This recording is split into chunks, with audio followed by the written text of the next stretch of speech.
আমাদের সঙ্গে ভার্চুয়ালি যুক্ত আছেন Dhaka chamber of commerce and industry DCCI এর সাবেক সভাপতি আশরাফ আহমেদ। জনাব আশরাফ আহমেদ, এই সময় বাণিজ্যে আপনাকে স্বাগত। ধন্যবাদ।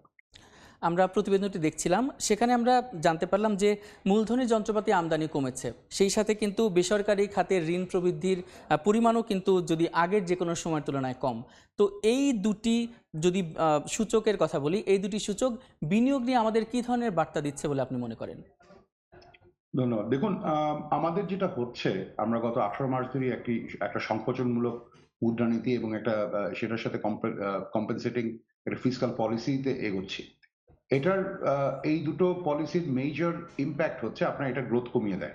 গ্রোথ কমিয়ে দিলে যেটা হচ্ছে এবং গ্রোথ কমিয়ে দেওয়ার প্রসেসটা হচ্ছে ক্রেডিট ফ্লো কমানো হয় একদিক থেকে এবং অন্য দিক থেকে আপনার ইন্টারেস্ট রেট বাড়িয়ে দেওয়া হয়। ফলে বিনিয়োগের পরিমাণ কমে যাওয়াটা এই পলিসির ডাইরেক্ট ইম্প্যাক্ট বলে আমি মনে করি। এটার সাথে সাথে যেটা হচ্ছে, এই জিনিসটা আরেকটু কম্পাউন্ডেড হয়েছে আমাদের দুটো কারণে। এক নাম্বার হচ্ছে আমাদের একটা এনার্জি সাপ্লাইতে একটা বড় ধরনের ডিসরাপশন তৈরি হচ্ছে। আমরা একদিকে যেমন জ্বালানির দাম বাড়ছে, অন্যদিকে আবার জ্বালানি সরবরাহ যে থাকবে, নিশ্চিত থাকবে, সেটাও হচ্ছে না। এই কারণগুলোর ফলে আমাদের যেটা হচ্ছে যে বিনিয়োগ পরিবেশ, যদি আমি বলি যে ইনভেস্টমেন্ট ক্লাইমেট যদি হিসাব করি, আমাদের কিন্তু খুব একটা যে ভালো অবস্থায় আছে আমরা তা নেই। কারণ একদিকে যেমন ইনভেস্টমেন্ট ফ্লো হচ্ছে না, অন্যদিকে একটা বড় ক্যাপিটাল শর্টেজ তৈরি হচ্ছে কর্পোরেট গুলোর জন্য। যেহেতু আপনার এনার্জি সাপ্লাই নিয়ে সমস্যা হচ্ছে, ইন্টারেস্ট রেট আনসাস্টেনেবল লেভেলে চলে যাচ্ছে। মানে আনসাস্টেনেবল বলবো এই কারণে যে দেখুন, আপনার যদি ইন্টারেস্ট রেট 5% বাড়ে, তাহলে কিন্তু আপনার প্রায় ঋণ যে সক্ষমতা, যতটুকু ঋণ আপনি ফেরত দিতে পারবেন, সেই সক্ষমতাটা প্রায় 1/4 থেকে 1/5 কমে যায়।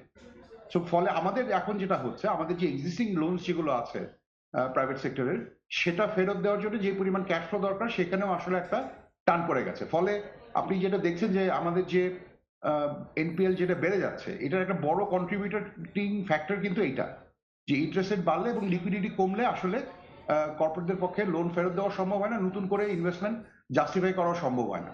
এবং ফলে যেটা দেখবেন আপনি, যে গত 1 বছর ধরে যেটা আমরা দেখছি, যে প্রফিট যেটা হচ্ছে, যেটা আসলে আগে থেকে কম রেটে হচ্ছে, সেটাও কিন্তু ওই রিইনভেস্টমেন্ট এবং নতুন যে এক্সিস্টিং ক্যাপিটাল শর্টফল যেটা, সেটা মিট করতেই চলে যাচ্ছে। ফলে নতুন করে ইনভেস্টমেন্ট আসলে প্রাইভেট সেক্টরের পক্ষে সম্ভব হচ্ছে না। জি, আর যদি ব্যাংক ঋণের কথা বলি, তাহলে আপনারা বলছেন যে সুদহার বেড়ে যাওয়ায় কিন্তু ব্যবসার পরিবেশ সেভাবে হচ্ছে না, ব্যাহত হচ্ছে। তো দেখা যাচ্ছে সামনে কিন্তু নতুন মুদ্রানীতি আসবে, তো সেক্ষেত্রে আসলে যদি স্থিতিশীল রাখা হয় সুদহার, তাহলে সেক্ষেত্রে কেন্দ্রীয় ব্যাংক কী ধরনের পদক্ষেপ নিতে পারে বলে আপনি মনে করেন?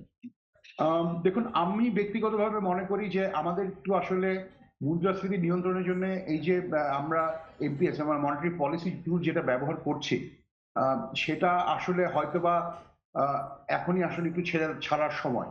কারণ দেখুন, আমরা ইনফ্লেশন কিন্তু মোটামুটি একটা লেভেলে চলে এসছে, কিন্তু সেটা করতে গিয়ে আমরা যদি খুব টাইট একটা মনিটারি পলিসি কন্টিনিউ করি, সেটাতে কিন্তু একটা ইনভেস্টমেন্টে একটা বড় ধরনের সংকট তৈরি হবে। জি। তো আমি মনে করি যে মুদ্রাস্ফীতিতে কিছুটা হলেও ছাড় দেওয়া, আপনার মুদ্রানীতিতে কিছুটা হলেও ছাড় দেওয়ার সময় চলে এসছে। জি, আপনাকে যদি বলতে চাই যে কোনটি আসলে বিনিয়োগে সবচেয়ে বেশি প্রভাব ফেলছে বা সবচেয়ে বেশি সমস্যায় ফেলছে বিনিয়োগকে? যদি বলি রাজনৈতিক অস্থিরতা, তারপরে যদি জ্বালানি সংকট, নাকি সুদহার, আপনার মনে হয় যে কোনটি বেশি প্রভাব ফেলছে? দেখুন, ৩টা জিনিসই অত্যন্ত কঠিনভাবে কাজ করে। ব্যাপারটা এমন না যে আপনার যেকোনো দুটো ভালো থাকলে বাকি অন্যটাতে সমস্যা হলে কিন্তু আমরা গ্রো করব, তা না। আমাদের কিন্তু ৩টাই আসলে একটা মোটামুটি একটা ভালো অবস্থানে থাকতে হবে।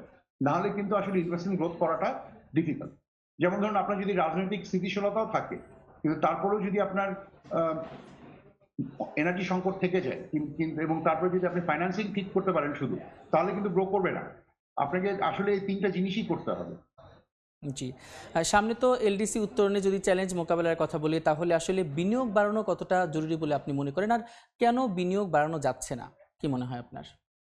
আম ১ নাম্বার হচ্ছে যে এলডিসি উত্তরণের জন্য আমাদের যে বিনিয়োগ পরিবেশ সেটা যদি উন্নতি করতে না পারি, এবং এটা ডাইরেক্টলি কানেক্টেড যে আমরা কত এফিসিয়েন্সিতে কাজ করতে পারবো। আমাদের যদি দেখেন যে এলডিসি উত্তরণের জন্য আমাদের সবচেয়ে বড় চ্যালেঞ্জ যেগুলো, সেটা হচ্ছে আমাদের অপারেটিং এনভায়রনমেন্টে যে কস্ট অফ ডুইং বিজনেস, সেটা আমাদের কাস্টমস ক্লিয়ারেন্স থেকে শুরু করে নরমাল লাইসেন্সিং পর্যন্ত সমস্ত জায়গাতেই কিন্তু জিনিসটা কাজ করে। যে ওই এফিসিয়েন্সি লেভেলগুলো যদি আমরা বাড়াতে না পারি, তাহলে কিন্তু আমরা আমাদের যে অন্যান্য যে কম্পিটিটর আছে তাদের সাথে কম্পিট করতে পারবো না। আবার এটার সাথে সাথে যেটা হবে যে বিনিয়োগ যদি আপনার না বাড়ে, আমাদের কিন্তু যে উত্তরণ দরকার, এটা মানে খুব সহজ বাংলায় যদি বলি যে আমরা গত 20 বছর আপনার as a least developed country যেইভাবে অপারেট করেছি, আমরা এটা বলে দিতে পারি যে আমরা আসলে এলডিসি না থাকলে ওই মেথোডোলজিতে আমরা অপারেট করতে পারবো না। একটা লো ইনকাম অথবা মিডল ইনকাম কান্ট্রির জন্য কিন্তু যে ইকোনমিক স্ট্র্যাটেজি এবং ইকোনমিক স্ট্রাকচার যেটা দরকার, সেই ট্রানজিশন করতেও কিন্তু আমাদের একটা বড় ধরনের বিনিয়োগ দরকার। জি, আপনাকে অসংখ্য ধন্যবাদ। বিনিয়োগ যেন বাংলাদেশে বাড়ে এবং বাংলাদেশের যেন উন্নতির শিখরে পৌঁছে যায়, এটাই আমাদের প্রত্যাশা। আপনাকে অসংখ্য ধন্যবাদ এই সময়ের বাণিজ্যে আমাদের সঙ্গে যুক্ত হওয়ার জন্য। ধন্যবাদ। আমরা এতক্ষণ আলোচনা করছিলাম বিনিয়োগের নানা বিষয়াদি নিয়ে, আর এজন্য আমাদের সঙ্গে ভার্চুয়ালি যুক্ত ছিলেন ডিসিসিআই এর সাবেক সভাপতি আশরাফ আহমেদ।